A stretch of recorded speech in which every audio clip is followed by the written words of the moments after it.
Hello, dear students. Greetings of the day. I hope you all are fine and welcome back to our new session. Welcome back to our new class. In fact, so we have to continue our previous topic from where we have ended. In last class, we have seen and we have discussed about strength, elasticity, and plasticity. So before moving to ductility property, I just want to take a recap on what we have studied earlier, like what do you mean by strength and elasticity and plasticity. Let's just take a recap of that. So what do you mean by strength? Strength. It is the stress that can be. It is the strength that a body can withstand and without any kind of deformation.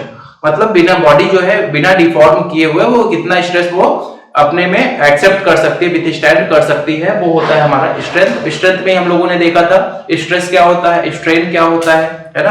Ultimate strength की भी हम लोगों ने बात किया था। तो ultimate strength क्या होता है? Maximum stress that can B withstand by that particular body without any deformation.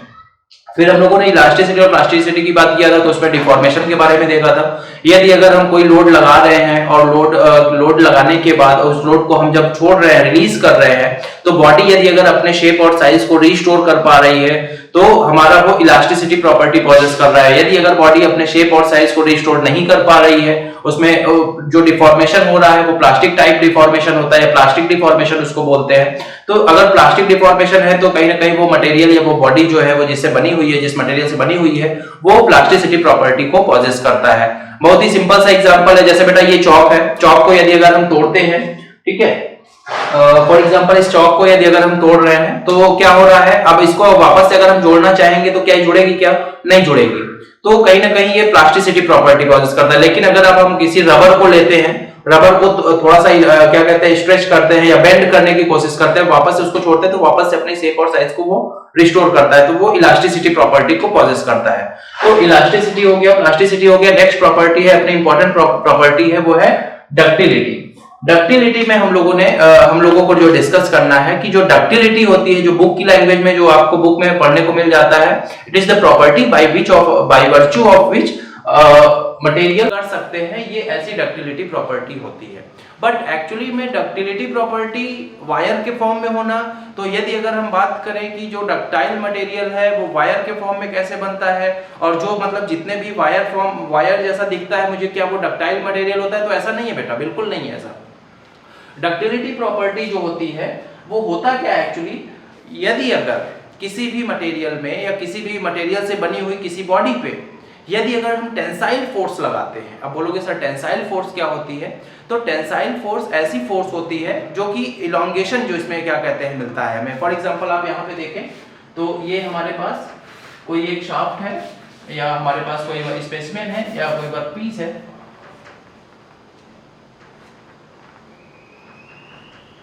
ठीक है। इसमें यदि अगर हम इसको दोनों तरफ से हम इसको स्ट्रेच करने की कोशिश करें, दोनों तरफ से हम क्या कर रहे हैं? स्ट्रेच करने की कोशिश कर रहे हैं, अपोजिट फोर्स लग रही है, लाइन ऑफ एक्शन सेम हो रहा है, तो ये हमारा कौन सी फोर्स होती है? This kind of force is known as tensile force, ठीक है, ये होती है टेंसाइल फोर्स। अब किसी भी बॉडी पे यदि अगर टेंसाइल फोर्स एक्ट कर रही है तो बॉडी में दो चांसेस है, या तो वो बॉडी जो है वो ब्रेक करेगी, यहां से क्रैक करेगी और टूट जाएगी, या फिर ये बॉडी जो है वो धीरे धीरे यहां से क्या होगा, उसका जो एरिया होगा वो रिड्यूस होना स्टार्ट होगा, ठीक है, वो एरिया जो है वो रिड्यूस होना स्टार्ट हो जाएगा। जैसे जैसे हम टेंसाइल फोर्स लगाएंगे तो ये बॉडी हमें कुछ इस तरीके से पतली होने लगेगी, जिसको हम लोग बोलते हैं इलोंगेशन। तो होगा क्या, अगर कुछ ऐसा हो रहा है तो बेटा इसकी जो लेंथ है फॉर एग्जांपल L है, और जैसे ही इसमें हम टेंसाइल फोर्स लगा रहे हैं तो इसकी लेंथ हो सकता है थोड़ा सा इंक्रीज हो जाए, है ना, क्योंकि यहाँ पे इलोंगेशन है, रिडक्शन इन एरिया है, तो यहाँ पे इसकी लेंथ अगर बढ़ रही है तो फॉर एग्जांपल ये इसकी लेंथ हो गई। तो यहाँ पे हम देख पा रहे हैं कि जो इसकी इलोंगेशन की वजह से, जैसे ही हमने इस पे टेंसाइल फोर्स लगाया है, इसमें इलोंगेशन हुआ, है ना, इलोंगेशन हुआ। यहाँ पे ये ब्रेक नहीं हुई बल्कि ये बीच से पतला होना स्टार्ट हुआ। इस पतले होने के ये जो पतला होना हुआ, इसके दो फैक्टर है। एक तो जो हम अगर देखें कि टेंसाइल फोर्स लग रही है तो इलोंगेशन हो रहा है, और यहाँ पे रिडक्शन इन एरिया हो रहा है। तो टेंसाइल फोर्स जब भी हम बॉडी पे लगाते हैं, यदि अगर कुछ हमें ऐसा मिल रहा हो जहां पे रिडक्शन इन एरिया और इलोंगेशन मिल रही हो, तो हम बोलेंगे कि ये जो बॉडी है ये कौन सी प्रॉपर्टी पॉजेस कर रही है, डक्टिलिटी प्रॉपर्टी पॉजेस कर रही है। फॉर एग्जांपल हमने लिया इस ये हमारा, और जितने भी माइल्ड स्टील होते हैं, जितने भी माइल्ड स्टील के मटेरियल्स होते हैं ना, वो सब डक्टाइल मटेरियल होते हैं। अगर उसी की जगह पे हम कास्ट आयरन ले लेते हैं, ठीक है, कास्ट आयरन यदि अगर हम लेते हैं और उसमें हम टेंसाइल फोर्स लगाने की कोशिश करते हैं, जैसे ही हम टेंसाइल फोर्स लगाएंगे बेटा, इसमें कोई किसी भी टाइप का रिडक्शन नहीं होगा, ये सडन ब्रेक कर जाएगा, ठीक है। तो हम क्या कहते हैं, इसकी बात नहीं कर रहे हैं, ये डक्टिलिटी प्रॉपर्टी हमारी कहीं से भी शो नहीं करती है। यदि अगर वो सडन ब्रेक हो रही है तो डक्टिलिटी प्रॉपर्टी ये होती है कि यदि अगर कोई भी मटेरियल है उसमें हम टेंसाइल फोर्स लगा रहे हैं तो बॉडी सडन ब्रेक होने के बजाय वो कैसे हो, पहले थोड़ा सा इलोंगेट हो, हमें इंडिकेशन मिले कि पहले बॉडी पतली हो रही है, बीच से कहीं से वो पतली हो रही है, पतली होने के बाद वो ब्रेक कर रही है, ठीक है। फॉर एग्जांपल ये हमारे पास चौक है, चौक में यदि अगर हम टेंसाइल फोर्स लगा रहे हैं तो ये बेटा ये कहीं से इलोंगेट हुआ नहीं हुआ, इसका मतलब ये ब्रेक हो गया, ब्रेक हुआ। तो ब्रेक होने का मतलब ये मटेरियल हमारा कैसा है, हमारा नॉन डक्टाइल मटेरियल है। लेकिन यदि अगर हम इसी चौक को इलोंगेट कर रहे होते तो बीच में वो पतला होना स्टार्ट होता है ना, बीच में वो क्या होता, पतला होना स्टार्ट होता, तो हमें लगता कि ये वाकई में डक्टाइल मटेरियल है। तो डक्टाइल मटेरियल की प्रॉपर्टी होती है, डक्टाइल मटेरियल से बने हुए बॉडी की जो प्रॉपर्टी होती है वो ये होती है कि जब भी उस बॉडी में टेंसाइल फोर्स एक्ट करे तो बॉडी सडन ब्रेक ना होकर बल्कि क्या हो, इलोंगेट हो, इलोंगेट हो। अब ये इलोंगेशन भी ना कुछ एक लिमिट तक होता है, ऐसा नहीं कि वो पतली होती चली जाएगी, पतली होती चली जाएगी, नहीं, ये डिपेंड करता है हमारा मैक्सिमम स्ट्रेस कितना वो विथस्टैंड कर पा रही है, उसकी स्ट्रेंथ पे डिपेंड करता है, उस पे लोड पे डिपेंड करता है। फॉर एग्जांपल हमने यहाँ पे कुछ वेट लगाया, फॉर एग्जांपल x, या मान लो 5 न्यूटन का लोड लगाया, ठीक है, हालांकि ये किलो न्यूटन में होता है। तो ये जो हमने जो भी XYZ जो हमने यहाँ पे लोड लगाया हुआ है, यदि अगर इस लोड को लगाने के बाद इलोंगेशन मान लो हमें मिल रहा है, लेकिन यदि अगर हम इस लोड को चेंज कर देंगे, जो हमने लोड अप्लाई किया हुआ है, लोड को चेंज कर देंगे तो इसमें जो इलोंगेशन का जो रेट होगा वो भी हमें अलग मिलेगा। तो ये डिपेंड करता है कि हमारा लोड कैसा है और इस मटेरियल की स्ट्रेंथ कैसी है, अल्टीमेट स्ट्रेंथ जो मैक्सिमम स्ट्रेस जो कि इस बॉडी के द्वारा विथस्टैंड किया जा सकता है, ठीक है। I hope you are very clear. Ductility property वो होती है कि जो भी कोई मटेरियल होता है वो उस मटेरियल को विथस्टैंड कर पाए, ठीक है, जब उसमें कोई उसमें किसी भी टाइप का डिफॉर्मेशन ना हो, और उसमें जब किसी भी टाइप का डिफॉर्मेशन ना हो, ये उसमें किस टाइप की लोड लगेगी, टेंसाइल फोर्स लगेगी या टेंसाइल लोड लगेगा, ठीक है। तो हमारी जो प्रॉपर्टी है ductility, ability of material that can be drawn out into wires, बेटा that can be drawn out into wires का मतलब ये हुआ कि यदि अगर किसी बॉडी पे टेंसाइल फोर्स लग रही है, टेंसाइल फोर्स लगने के कारण से इसमें इलोंगेशन मिल रहा है, ये सडन ब्रेक नहीं कर रही है, तो वो प्रॉपर्टी हमारी डक्टिलिटी प्रॉपर्टी कहलाती है, या उस मटेरियल की वो डक्टिलिटी प्रॉपर्टी वो पॉजेस करेगा।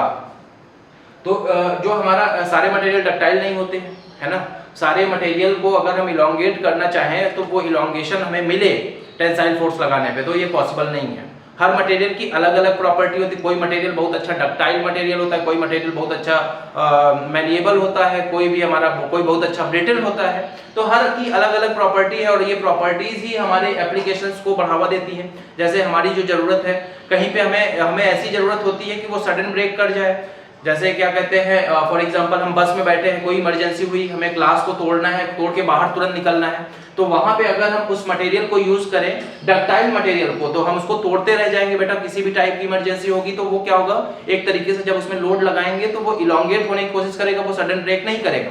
लेकिन हम लोग ग्लास का अगर वही बनाएंगे तो क्या होगा, हम तुरंत हिट किए, वो सडन ब्रेक हो गया और ब्रेक होने के बाद हम लोग इमरजेंसी से बाहर आ चुके होते हैं। तो कहने का मतलब है जो हर मटेरियल है ना, हर अलग अलग प्रॉपर्टी को पॉजेस करता है, और ये प्रॉपर्टी जो है यही हमारे एप्लीकेशंस को फुलफिल करती है, यही हमारे यूज को, हमारे रिक्वायरमेंट्स को फुलफिल करती हैं। हमारी जैसे रिक्वायरमेंट्स होती है वैसा हम मटेरियल यूज करते हैं, कहीं पे हमें डक्टाइल मटेरियल की जरूरत होती है, कहीं पे ब्रिटल, कहीं पे टेंसाइल, कभी कहीं स्टिफनेस ज्यादा होती चाहिए, कभी रेजिलियंस ज्यादा चाहिए, कभी क्रीप, कभी फैटिग। तो ये सारी प्रॉपर्टीज को हम लोग एक एक करके देखने वाले हैं। तो हम लोगों ने आई होप डक्टिलिटी प्रॉपर्टी को अच्छे से समझ लिया है। डक्टिलिटी प्रॉपर्टी का मतलब वही नहीं होता कि जितने भी मटेरियल आपको वायर फॉर्म में दिख रहा हो, पतला सा दिख रहा हो, एक सिक्के के जैसा दिख रहा हो, तो वो आपका क्या कहते हैं डक्टिलिटी है, या डक्टिलिटी प्रॉपर्टी वो मटेरियल पॉजेस कर रहा है, नहीं। जो गोल्ड होता है ना, gold is non ductile material, है ना, एक तरीके से अगर हम देखें तो गोल्ड डक्टाइल मटेरियल नहीं होता है, लेकिन आप गोल्ड को भी देखोगे तो वायर फॉर्म में आपको मिल जाता है।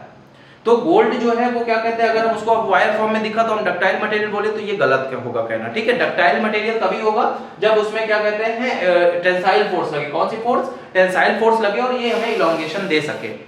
तो हम लोग आगे बढ़ते हैं नेक्स्ट प्रॉपर्टी में, malleability. What do you mean by malleability? Malleability जो होती है की लैंग्वेज में बात करें कि it is the property of a material by virtue of which it can be hammered into thin sheets। मतलब कि यदि अगर हम किसी भी बॉडी पर जो उस मटेरियल पर्टिकुलर मटेरियल की बनी हुई है उस पर यदि अगर हम कंप्रेसिव फोर्स लगाते हैं, कंप्रेसिव लोड लगाते हैं तो वो थिन शीट में कन्वर्ट हो सके। मतलब पीट पीट के उसमें अगर हम हैमरिंग करें तो उसको थिन शीट में बनाया जा सकता है। और ये जो मैलिएबिलिटी प्रॉपर्टी होता है बेटा, इसमें जो मोस्ट मैलिएबल मेटल माना जाता है वो होता है गोल्ड। क्या होता है? Gold. Gold is the most malleable metal. मतलब गोल्ड को हम जितना उसमें कंप्रेसिव फोर्स लगा के हम उसको हैमरिंग करेंगे उतना ज्यादा वो थिन शीट में कन्वर्ट होता चला जाएगा। तो मैलिएबिलिटी कुछ मतलब ऐसी होती है कि यदि अगर उसमें कंप्रेसिव लोड लगाया जाए, ठीक है। अच्छा, डक्टिलिटी और मैलिएबिलिटी एक दूसरे से कहीं ना कहीं इंटर रिलेटेड है यदि अगर आप देखें तो। क्यों? डक्टिलिटी जो होती है, डक्टिलिटी में हम किस टाइप का लोड लगा रहे हैं? Tensile force. लेकिन मैलिएबिलिटी में हम कैसा फोर्स लगा रहे हैं बेटा? Compressive force. अब टेंसाइल फोर्स और कंप्रेसिव फोर्स, टेंसाइल फोर्स तो आपने देख ही लिया, कंप्रेसिव फोर्स कुछ ऐसा होता है जब हम दोनों एंड से सेम लाइन ऑफ एक्शन पे जब फोर्स लगा रहे होते हैं तो ये इस टाइप का फोर्स जो होता है वो कंप्रेसिव फोर्स होता है। तो मैलिएबिलिटी के कॉन्सेप्ट में हम लोग कौन सा फोर्स लगा रहे हैं? Compressive force.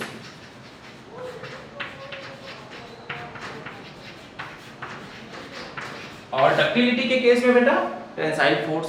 तो मैलिएबिलिटी जो प्रॉपर्टी होती है वो ये कहती है कि जो हमारा मटेरियल है यदि अगर हम उसमें कंप्रेसिव लोड लगाते हैं या उस पर हम लोड लगाते हैं तो वो थिन शीट में कन्वर्ट हो जाती है। और मोस्ट मैलिएबल मेटल जो होता है हमारा वो गोल्ड होता है, ठीक है। आई होप ये मैलिएबिलिटी भी क्लियर हो गया होगा। अब हम लोग नेक्स्ट प्रॉपर्टी पे आते हैं। Next property is our hardness.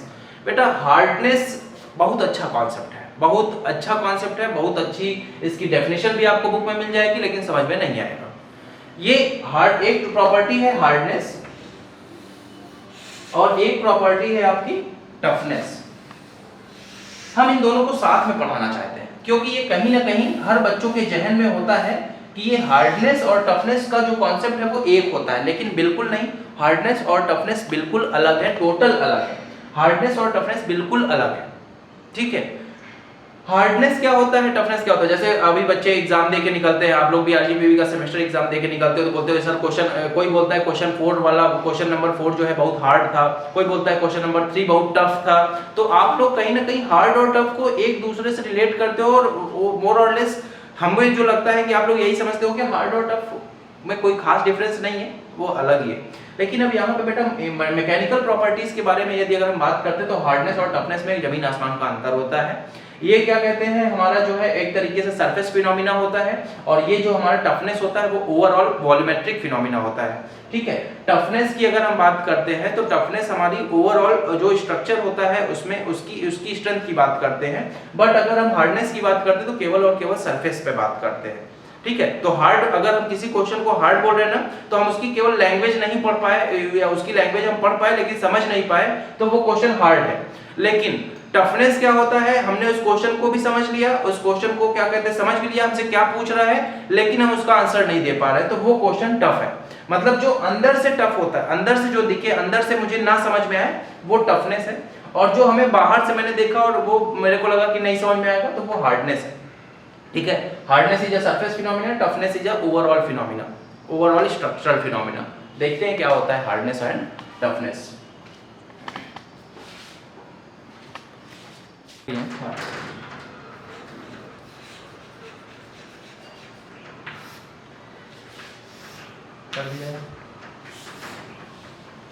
तो बेटा हम लोगों ने हम लोगों को जो देखना है और जो समझना है वो है हार्डनेस और टफनेस, ये दोनों प्रॉपर्टीज होती क्या है। फॉर एग्जांपल हमारे पास एक कोई भी सरफेस है, ठीक है। इस सरफेस पे हमने ये हमारा मान लो वुडन प्लेट है, क्या है, वुडन प्लेट है। और एक प्लेट हमने लिया है, एक प्लेट हमने कौन सी लिया है, आयरन प्लेट लिया है। आयरन प्लेट, यहाँ पे प्लेट का मतलब होता है बेटा शीट, है ना, एक शीट हमारे पास वुडन की है और एक हमारे पास आयरन की शीट है, और हमारे पास दो नेल है, दो नेल, नेल कील जिसको आप बोलते हो, ऐसा कुछ,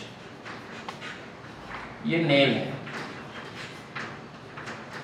ये नेल भी दो है, एक हमने क्या कहते हैं वुडन लिया है, एक वुडन लिया है और दूसरा जो है आयरन लिया है, ठीक है, एक वुडन और एक आयरन। अब होगा क्या, यदि अगर इस वुडन प्लेट पे, इस वुडन प्लेट पे यदि अगर हम आयरन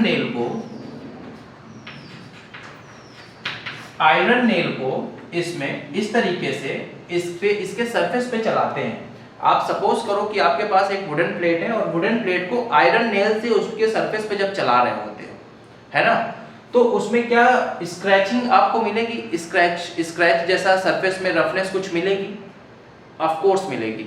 आप लोग जब डेस्क पे बैठते हो तो आप लोग पेन से चलाते हो तो भी उसमें आपको एक तरीके से इम्पिंजमेंट या फिर एक इंडिकेशन, एक इंप्रेशन मिलता है, इंडेंटेशन मिलता है ना, वुडन प्लेट पे। लेकिन यदि अगर यही क्या कहते हैं स्टोन की हो या फिर आयरन की हो, तब आप यहाँ पे वुडन प्लेट से करो, सॉरी वुडन नेल से करो, तो क्या वुडन नेल से करने पे या चॉक से ही मैं कर रहा हूँ इस आयरन प्लेट पे, तो क्या इसमें किसी भी टाइप का मार्किंग हमें मिलेगा, किसी भी टाइप का हमें इंडेंटेशन मिलेगा। इंडेंटेशन मतलब इसकी सरफेस पे कहीं से किसी भी टाइप का इफेक्ट होगा क्या?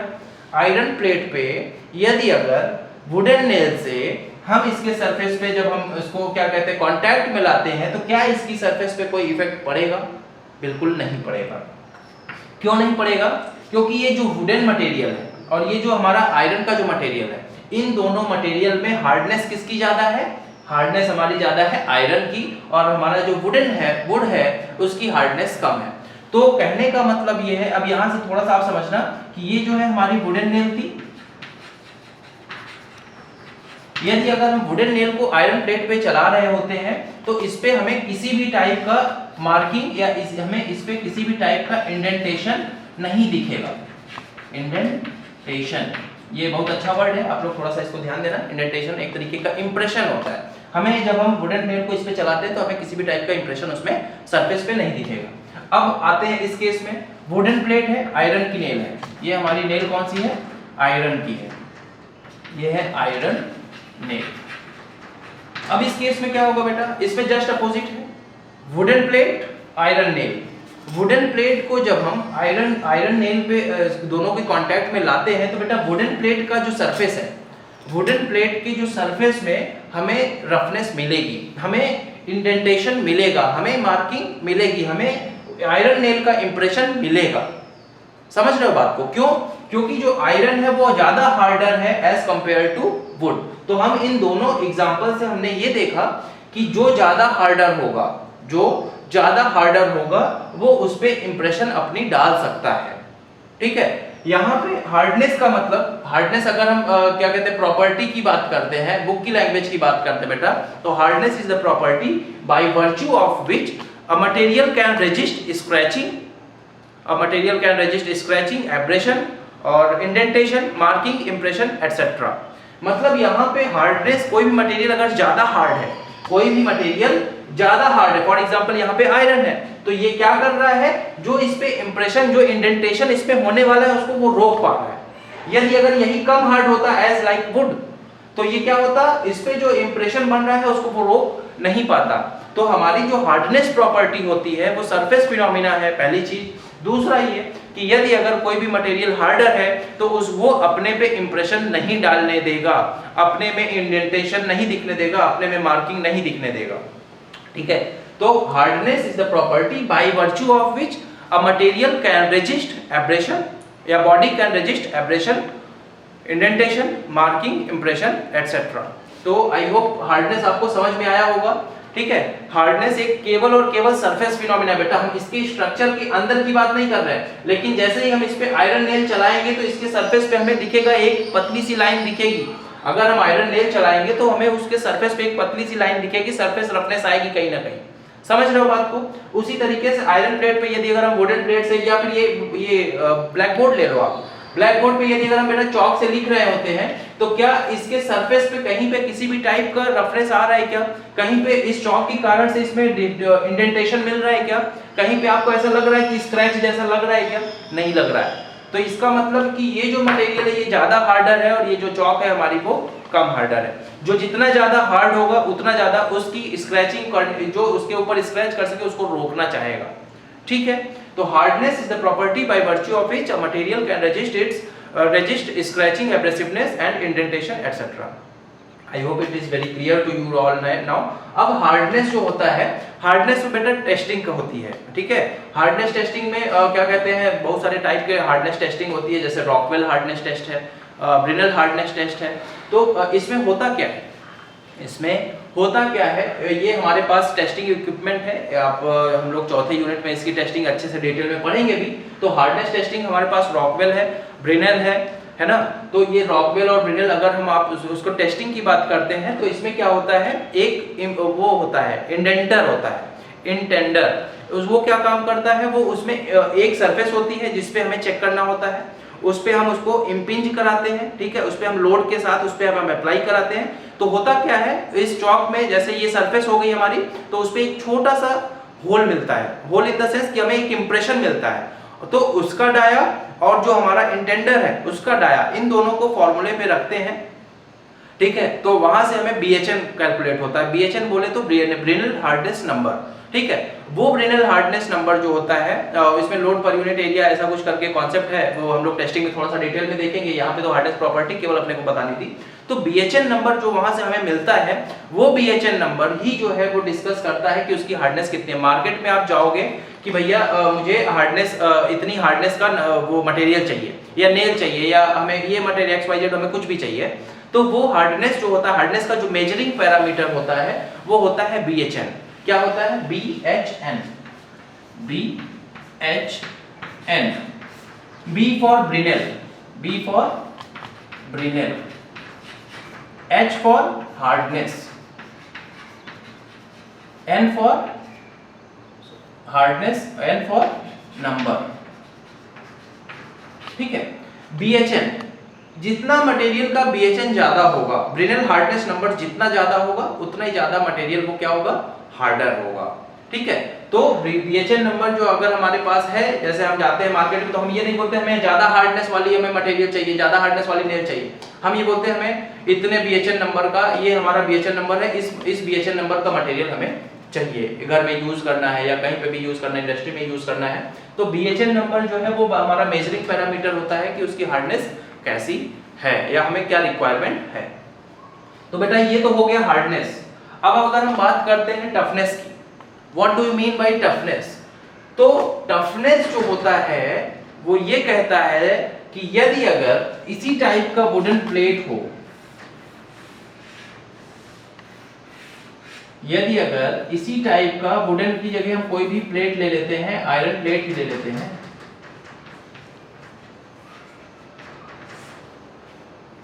इस पे यदि अगर हम लोड अप्लाई करते हैं, क्या करते हैं, इस पे यदि अगर हम लोड अप्लाई करते हैं, और बेटा इस पे जो लोड है, इस पे जो लोड है वो कैसा लोड होना चाहिए, इंपैक्ट लोड होना चाहिए, सडन लोड होना चाहिए। ठीक है, सडन लोड यदि अगर हम इस पे अप्लाई कर रहे हैं तो ये कितनी एनर्जी एब्सॉर्ब कर पाएगी without any kind of deformation. For example हमने हैमर लिया, ठीक है, हमने हैमर से उठाया और इसके सरफेस पे हमने पीट दिया। ठीक है, अब ये आयरन प्लेट पे हम देख रहे हैं कि इसका जो क्या कहते हैं सरफेस है, इसका जो स्ट्रक्चर है, ओवरऑल स्ट्रक्चर, बेटा सरफेस नहीं, ओवरऑल स्ट्रक्चर में कहीं पे किसी भी टाइप का डैमेज नहीं आया है। जैसे ही हमने हैमरिंग किया या हमने सडन इंपैक्ट लोड लगाया इस पे, तो इसके स्ट्रक्चर में किसी भी टाइप का हमें कुछ भी नहीं चेंज हुआ, यानी कि कोई भी किसी भी टाइप का सरफेस फिनोमेना के टर्म में उसमें किसी भी टाइप का डिफॉर्मेशन नहीं हुआ। तो ये जो इसकी जो प्रॉपर्टी अभी पॉजेस किया इसने, इस एनर्जी जो स्टोर किया है, इसको हम लोग बोलते हैं बेटा टफनेस। क्या बोलते हैं, टफनेस। मतलब कहने का कि यदि अगर हमारे पास कोई स्पेसिमेन है, कोई भी वर्कपीस है या कोई भी मटेरियल है, कोई भी उस मटेरियल से बनी हुई कोई बॉडी है, उस पर यदि अगर हम इंपैक्ट लोड लगाते हैं, सडन लोड जिसको बोलते हैं, सडन लोड अगर हम लगाते हैं, तो वो मटेरियल बिना उसमें किसी भी काइंड ऑफ डिफॉर्मेशन के कितना एनर्जी वो एब्जॉर्ब कर सकती है, कितना लोड वो एब्जॉर्ब कर सकती है, ये हमें बताता है टफनेस। इसका बहुत एक अच्छा एग्जांपल मैं आपको लेता हूं। मैं आपको क्या कहते हैं, थोड़ा सा कोशिश करता हूं कि ज्यादा अच्छे से इस चीज को एक्सप्लेन कर पाऊं।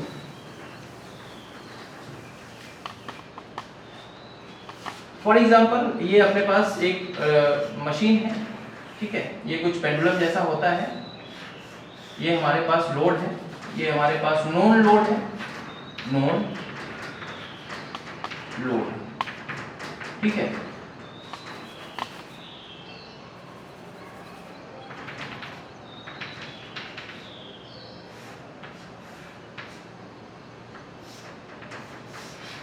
यहां पे ये हमारा स्पेसिमेन है।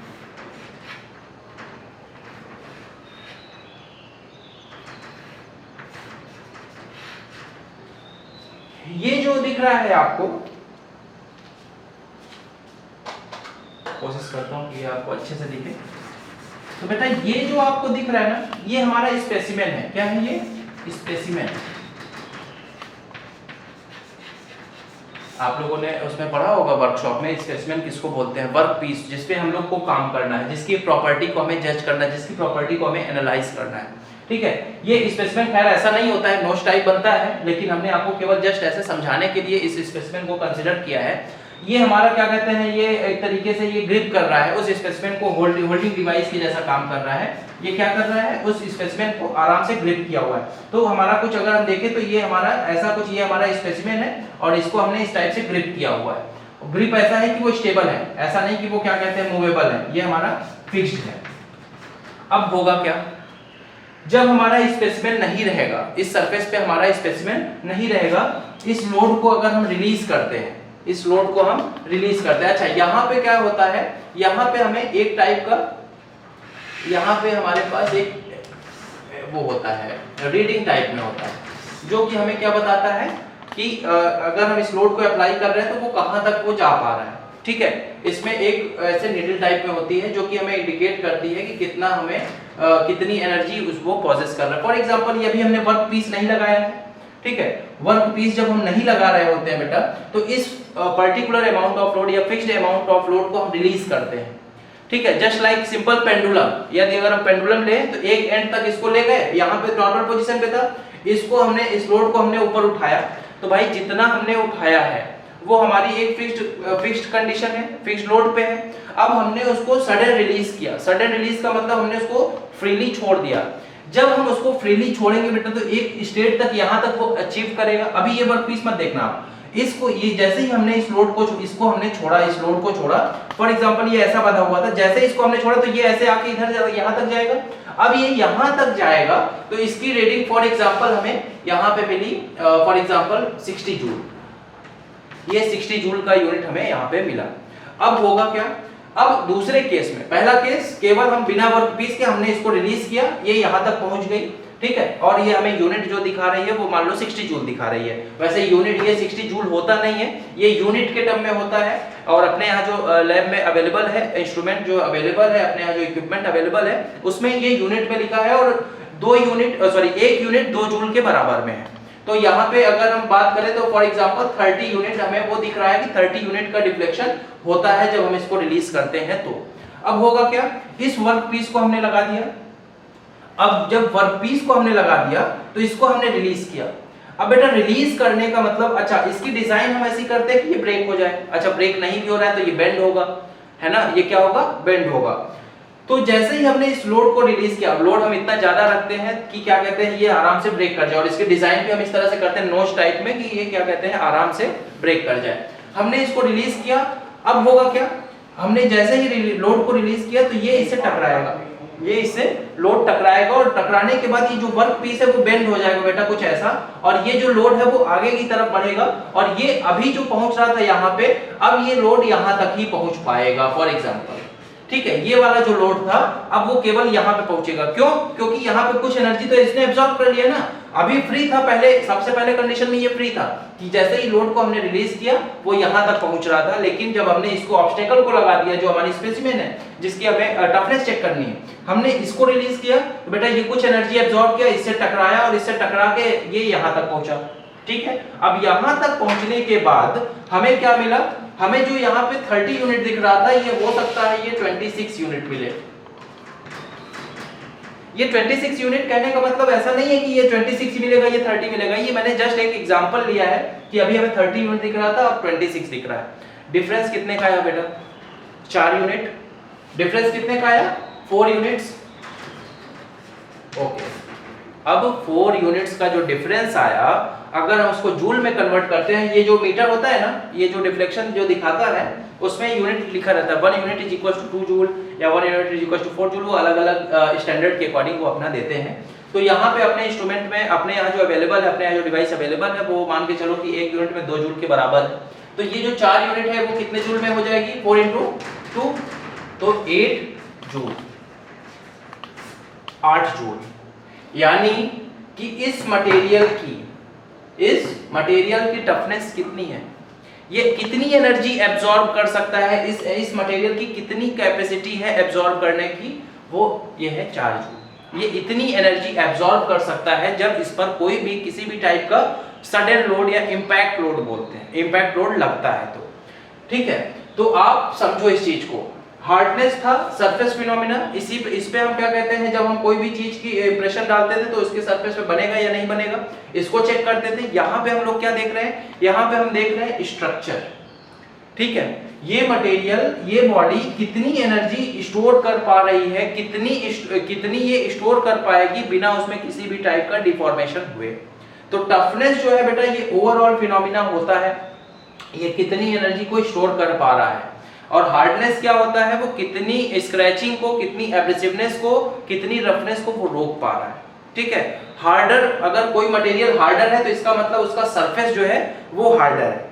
और टफनेस यदि अगर हम बात कर रहे हैं तो ये जो है सॉलिड है। अब अगर बेटा कोई भी चीज जितना सॉलिड होगा, फॉर एग्जांपल कोई भी चीज सॉलिड होगा तो इस लोड को रिलीज करेंगे तो ये ज्यादा, मैं बोलूंगा कि ये ज्यादा टफर है क्योंकि ये ज्यादा एनर्जी स्टोर कर पाएगा। लेकिन यदि अगर हम इसी चीज को हम क्या करें, सॉलिड की जगह पे हम मान लो इलास्टिक ले लेते हैं, रबर ले लेते हैं, ठीक है, रबर को हम यहाँ पे रख देते हैं, तो ये जितना इसको लोड को रोक पा रहा था, क्या वो उतना रबर रोक पाएगा, नहीं रोक पाएगा, वो कहीं ना कहीं उससे ज्यादा हमें एनर्जी मिलेगी। तो कहने का मतलब है कि जो हमारी ये जो हमारी क्या बोलते हैं इसको, टफनेस है, टफनेस जो प्रॉपर्टी है वो ये बोलती है कितना एनर्जी हमारी बॉडी स्टोर कर सकती है under without any kind of deformation. ठीक है, डिफॉर्मेशन की बात अगर हम करते हैं तो हार्डनेस में भी है, हार्डनेस और टफनेस अब बिल्कुल एकदम क्लियर हो जाना चाहिए। और यदि अगर क्लियर नहीं हो रहा है तो बेटा आप लोग फिर से मेरे को बताइएगा, आप लोगों ने जैसे उस पर रिस्पॉन्स दिया था पुराने वीडियो में, तो हमें आप फिर से बताइएगा तो मैं और ज्यादा क्लियर करने की कोशिश करूंगा, क्योंकि बहुत इंपॉर्टेंट कॉन्सेप्ट है। और हार्डनेस और टफनेस बच्चे ऑलवेज कंफ्यूज होते हैं, वो रट्टा मार लेते हैं, 1-2 लाइन पढ़ के हमेशा याद कर लेते हैं, लेकिन हार्डनेस और टफनेस समझ में नहीं आता है। तो आप इतना समझो, हार्डनेस जो है एक सरफेस फिनोमिना है, टफनेस जो है वो क्या है, ओवरऑल फिनोमिना है। ठीक है, ये एनर्जी स्टोर होने की बात करता है, और ये हमारा जो हार्डनेस है वो क्या बात करता है, वो हमारा बोलता है कि हमारे सरफेस पे कोई भी किसी की भी इतनी पावर नहीं है कि आके स्क्रैच कर दे, वो उसको रोकता है। तो ये इसकी हार्डनेस है। ठीक है, आई होप हार्डनेस और टफनेस आपको समझ में आया होगा। हम लोग अब बाकी प्रॉपर्टीज को देखेंगे, बाकी प्रॉपर्टीज में इतना टाइम नहीं लगने वाला है, लेकिन हार्डनेस और टफनेस इंपॉर्टेंट था, इसलिए मैंने इसको ज्यादा टाइम देते हुए अपनी तरफ से कोशिश किया है कि आपको ज्यादा अच्छे से समझ में आए। यदि अगर नहीं समझ में आ रहा है तो आप फिर से मेरे को बताइएगा, मैं इस पे अलग से एक शॉर्ट वीडियो बनाऊंगा और उसको ज्यादा अच्छे से बताने की कोशिश करूंगा। मेरे को लेकिन लग रहा है कि आप लोग इसको आसानी से समझ पाए होंगे। ठीक है, चलो ठीक है, हम लोग अब नेक्स्ट प्रॉपर्टी देखते हैं। नेक्स्ट प्रॉपर्टी है अपनी ब्रिटलनेस।